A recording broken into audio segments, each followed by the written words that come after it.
Hello, hello. It's David, and we're back with the round three recap. So, this game was, I believe, a critical game. So, going into round three, almost halfway through the tournament, this is a 7 round tournament.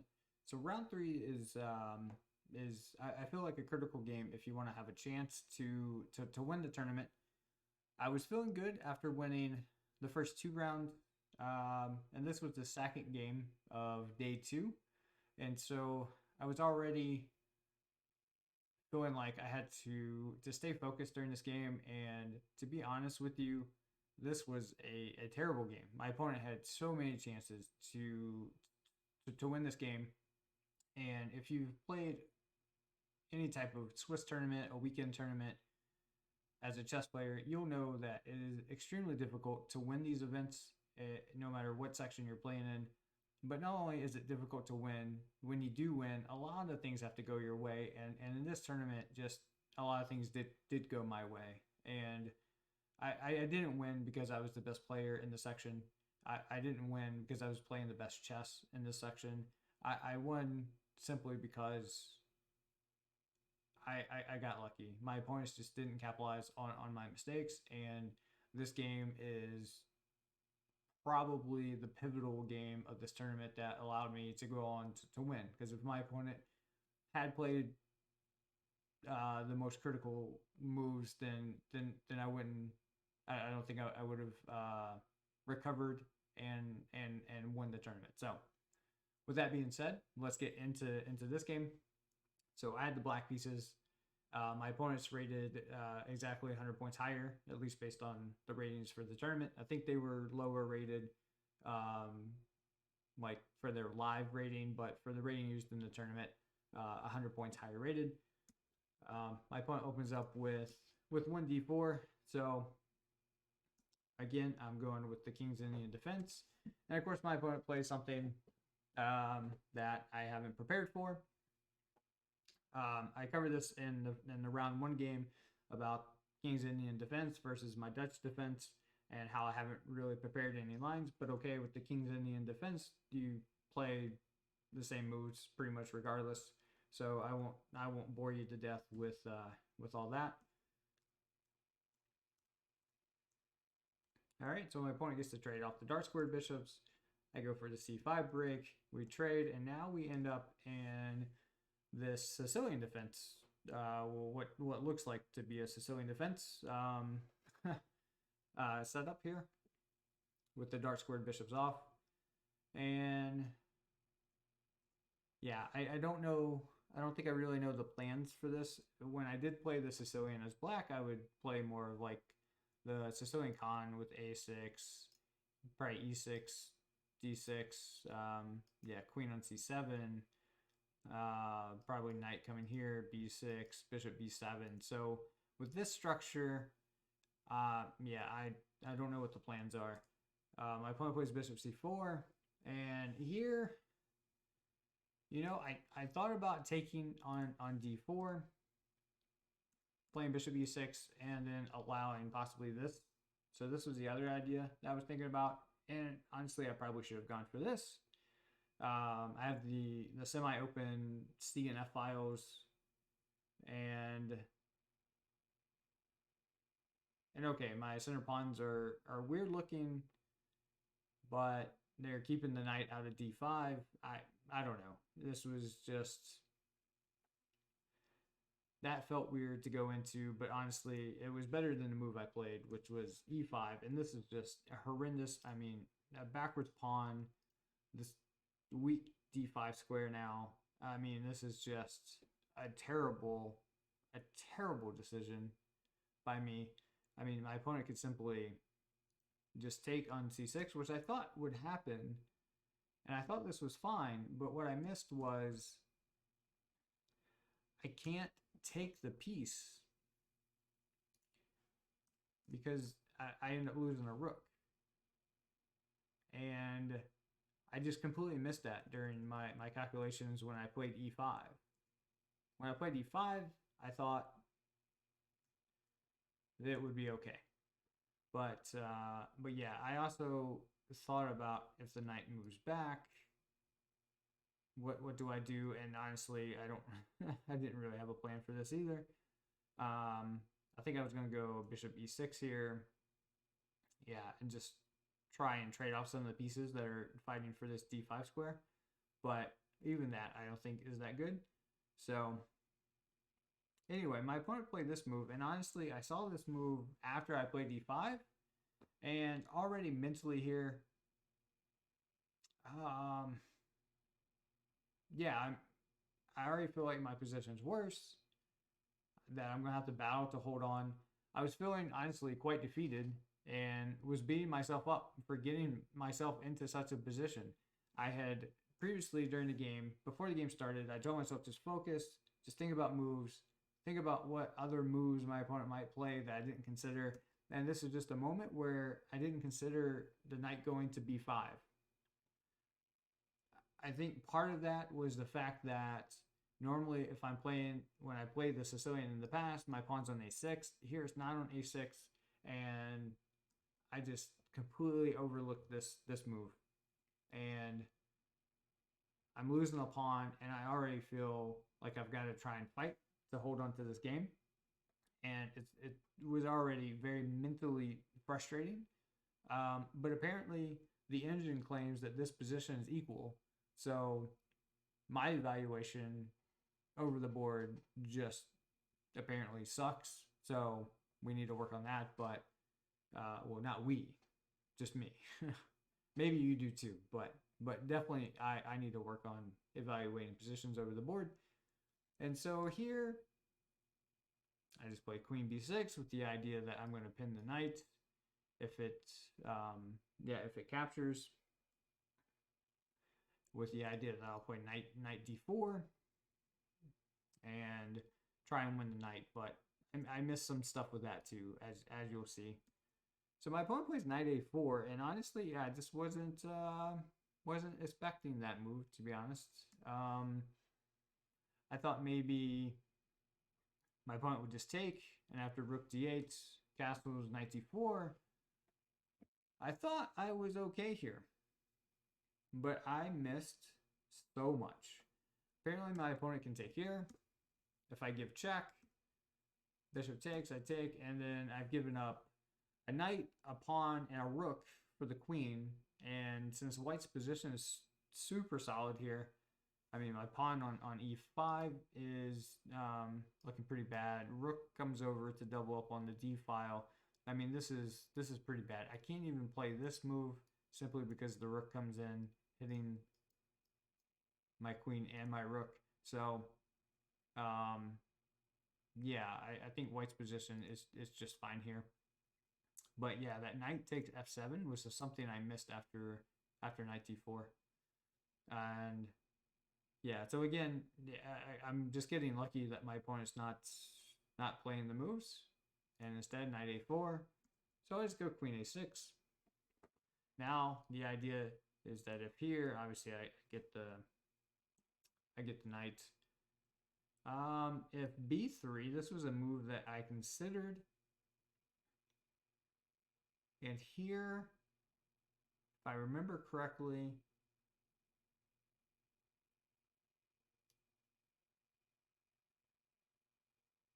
e3, I was going to play knight takes e4. And yeah, so that was my plan on b3. So my opponent goes back to c3, so I just go back to b6. Oh yeah, and also if I'm sorry, after a4 with queen a6, if the knight comes here, then I was going to take this and here, and then okay, I was going to be happy with this position, having two pieces for the rook. So so yeah, those were moves that we looked at, or that I looked at. So after they go back, come here. Okay, so now f3 is guarded because again of that idea of knight takes on e4. But now I just play a6, and here my opponent spent 27 minutes to make their move, which left them with only 46 minutes on their clock. So already I'm actually starting to feel a little better about the game because I feel that their time management is going to be a problem if I'm able to keep the game complicated enough, even if they do win a pawn. All right, so they took on d6, and I thought about taking on b2, but the problem was that after this, I wasn't sure how to evaluate this position, and so I decided to continue my plan, which was defend the knight first, because this just, I don't know what's going on here, and yeah, that was a little hard to calculate. I thought maybe the rook could take here, but probably not because of knight a5. But again, it was just, yeah, it's just one of those positions where, yeah, I wasn't sure what exactly was going on. So okay, so I decided to defend the knight anyway. So now after knight takes c8, here I thought I could take the queen, but after knight takes b6, well, I'm just down a piece. Both my rooks are attacked. Okay, I just go rook a to d8, but yeah, I'm still just down a piece. So I didn't like that. I thought about just taking here, but then after the queen moves back, well, I'm still down a pawn. I guess the engine thinks black is clearly better here simply because the king can't castle. We have the open file. Yeah, I don't know how the queen moves that way, but so I'm guessing that this is why the engine likes black better. But yeah, I wasn't sure. I mean, this rook can't really get out. The queen's guarding a pawn. So okay, bishop b3 is probably coming, but okay. Yeah, I just didn't feel too happy about that. So instead, I went ahead and took the pawn, regaining my pawn. Already have calculated taking the rook. I thought maybe for a second I did calculate rook takes queen, but after rook takes queen, I'm still yeah, I'm still just down a piece. And even if I do regain this, well, now I'm just down a rook. So we had to take the rook here. Knight takes, take the queen, and we take the piece. And so after all of those complications, I'm feeling better since white has the isolated pawns on the queen side, and I managed to not lose a pawn. So, and at this point, my opponent has 36 minutes left, and I have 75 minutes. So keep in mind that all these games are 2 hours long. So, excuse me. So you get 120 minutes for all your moves, and then you get 5 seconds added back after each move. So, yeah, so my opponent has 36 minutes, and I have 75 minutes in this position. So my opponent plays king f2, and I go for this idea of knight b4, thinking I'm winning a pawn, possibly 2 pawns. And so I take on a2, and my opponent plays a move that I just didn't consider at all. My idea is white can take, but then I get both pawns, and then I'm going to get my piece back. And that was my idea. So I thought for sure my opponent can't take the knight. And my opponent plays knight c4, and I completely missed this move, hitting the e5 pawn. And once they take there, then they're attacking f7. And again, this is a move that just absolutely hit me hard because I thought I'm going to go down these 2 pawns. I'm not even going to get this pawn. This is going to be a challenge. I thought for sure my opponent would go into that endgame with all these pieces gone. with this 4-on-2 with the rook versus two knights, I just, yeah, I was already prepared to do that, which is why I played knight c4. I thought about knight b4, but the problem I saw, which you'll see at the end, is that the rook can swing over to this and then pick up this pawn at the end of what I thought was going to happen. After knight takes e5, rook c7, I'm prepared to give up the two pieces for the rook because my knight's guarding these two squares, preventing their rook from getting after my pawn. So I thought in this position, okay, I'm not that bad. Two knights for the rook. I might be able to finagle this and hold on. So I was prepared to do that, but instead, my opponent played king e3, and here, once again, I made a terrible, terrible move. I played b5. And honestly, I can't answer why I played this move. It weakens the a6 pawn. I mean, rook a1 is just such a simple idea to see. There's just no excuse for this. And honestly, I just think it's because I missed this knight c4 move. I think it's because I missed this move right here that mentally I still just had not recovered from. And then so I blunder yet again. So rook a1, my opponent starts to take advantage of this. Yeah, I play knight d7. We trade pawns, and now, yeah, I feel like I'm about to lose this pawn probably.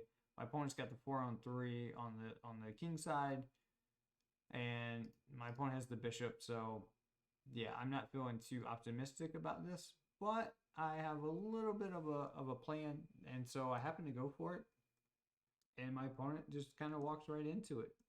So I'm happy to give checks. Opponent goes for this. I start to see possibly maybe there's some mating nets, possibly, but everything's just too slow. I wanted to play moves like, h6, rook takes here, maybe knight comes here, and we just play g5 and give checkmate. That was the, well, okay, king here, and then rook takes, and we just, well, yeah, and then the king would have g4, but okay, it's the idea, right?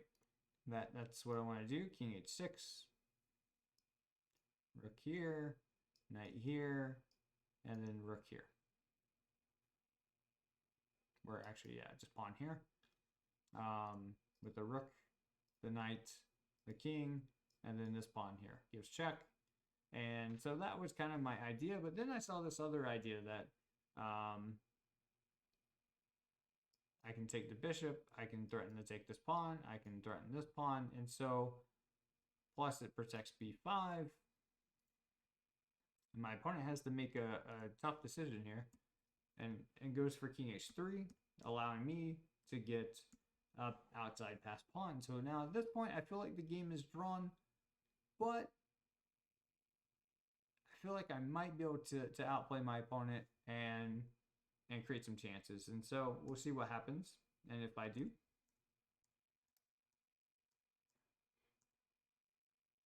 Okay, so now here, my opponent has 8 minutes left, while I have 15 minutes. And so even though I thought this was a draw, I wanted to keep the pressure on my opponent, and I got an idea to bring my king behind these pawns and just try and create something. Even if it's just enough to make him get lower on time. And so we're going to see what happens here. So king f8. I think all these moves are pretty self-explanatory here. My opponent can never take this because I get to move my rook wherever, and the rook cannot come back to prevent the promotion. So just keep that in mind. That's why my opponent keeps the rook on the b file. Is that file or rank? That's a file. There we go. All right, king c4, rook c7, check. Okay, so I managed to get my plan in. And this idea also cost my opponent 5 minutes. So now my opponent only has 3 minutes to my 12 minutes. So I'm going after the h-pawn. Okay, again, if my opponent plays something like this, well, this rook comes with check, and then I get a queen. So my opponent can't leave their king on the file, so it has to go back. Okay, so king h3, e5, and here I just completely blundered by taking this pawn. My opponent did not see this though. So again, just another moment in the game, in the tournament, where I just got lucky. My opponent could have played e6 here, completely winning for them. If I take, well, I get checkmated. If I play something like h6 here, they take on f7, I take with check, the king has to step out, I get the queen, but then they take it, I have a rook versus a queen. This is just completely winning here. So I can't play that. So my opponent missed this idea of e6, which honestly they played e5 on the last move. So that was shocking that they just missed that. But instead they go for this rook f7. Now if I move the rook somewhere, then they have checkmate here. Same idea. So instead I play h5. Yet again, g5. For some reason, I missed that the king could go to f5. Because if king goes to f5, now rook f1, this doesn't work because the king's able to come support these pawns, and white should be able to hold this position with these two pawns and the king supporting them on the way to promotion. My king might be in time to round these up, but the king's gonna trade off their pawn for my rook, so that should be fine. And the whole reason is because the king can get into g6, whereas before, if I played rook f1 here, we get the same idea, but now their king can't get in. It has to take a long way around, and then my rook and king hold everything together, and this is just winning. The rook's going to come here. The king backs away, then we go here. The king comes back. Well, then the rook comes here. Yeah, I don't know. But anyway, this is just, yeah, it's just too much. So instead I played g5, and thankfully my opponent played king e3, and finally my hopes of the time pressure causes my opponent to blunder. With only 2 minutes on their clock, I get the check, get the queen, and we give checkmate very soon afterwards. So extremely fortunate to have won this game. After 3 rounds, I was undefeated, and there were only 2 other people after round 3 with a perfect score. So going into round 4, only 3 of us had a perfect score. And I will go ahead and cover round 4 in this video as well.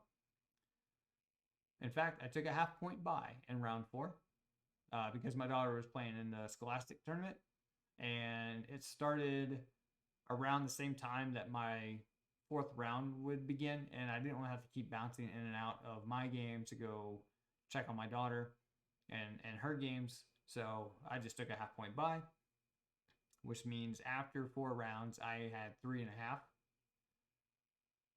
going into round 5. And there was only one other person with a perfect score at that point. So one person had 4, was undefeated, and then there was a couple other people with 3.5. And so I was basically in a multi-way tie for 2nd place. going into round 5. And so, yeah, I wasn't sure if I'd be able to still win the tournament at that point with someone winning all their games so far, but I was optimistic. And then round 5 happened, and that was quite an exciting game, and I look forward to sharing that one. Round 6 is also a very exciting game. In fact, it's probably the second best game I've ever played that I'm at least the most proud of. And so I can't wait to share those with you in the next couple videos. So make sure you stay tuned, subscribe to the channel, click the little bell icon so you get alerted when I release those videos. Thanks again for watching. This is David, and see you next time.